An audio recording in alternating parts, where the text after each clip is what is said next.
കേരളത്തിലെ അണക്കെട്ടുകൾക്ക് ചുറ്റുമുള്ള ജനവാസ മേഖലകളെ ബഫർ സോണാക്കിയ ഉത്തരവ് പുനഃപരിശോധിക്കുമെന്ന് മന്ത്രി റോഷി അഗസ്റ്റിൻ. വിഷയത്തെ രാഷ്ട്രീയവൽക്കരിക്കരുത്.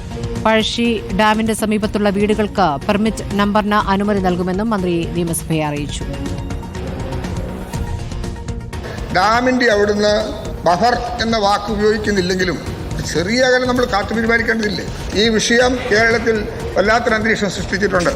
ഉചിതമായ തീരുമാനം കൂടിയാലോചിച്ച് ജനങ്ങൾക്ക് ദ്രോഹമില്ലാത്തതും ബുദ്ധിമുട്ടില്ലാത്തതും വിധത്തിൽ പരിസ്ഥിതിയെ സംരക്ഷിക്കാനും ഡാമുകളെ സംരക്ഷിക്കാനും ഉതകുന്ന വിധത്തിൽ നമുക്ക് രൂപപ്പെടുത്താം.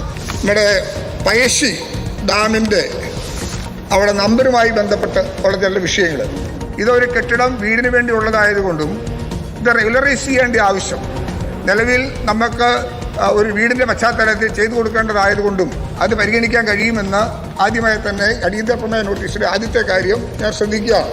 കാര്യം റിജക്ട് ചെയ്തിട്ടില്ല. റഹീസ് വിവരങ്ങളുമായി. റഹീസ്, ഇപ്പോൾ മന്ത്രി എന്താണ് സഭയിൽ വിശദീകരിച്ചിരിക്കുന്നത്? പ്രതിപക്ഷത്തിന്റെ അടിയന്തര പ്രമേയ നോട്ടീസ് അവതരിപ്പിക്കുന്ന സമയത്ത് ജലസേചന വകുപ്പെടുത്ത ഒരു ഉത്തരവ് പിൻവലിക്കുന്ന ഒരു അസാധാരണ നടപടി ഇന്ന് നിയമസഭയിൽ കണ്ടു.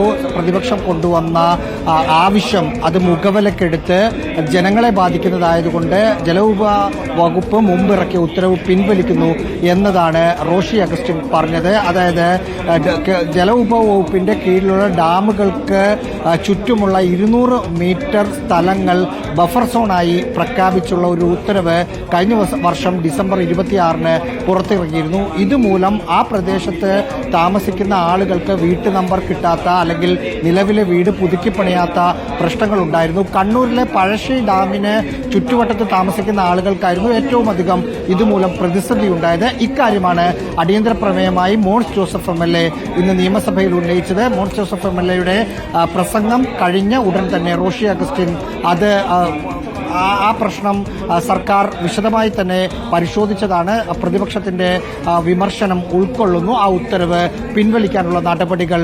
തുടങ്ങും എന്ന് മന്ത്രി വ്യക്തമാക്കുകയും ചെയ്തു.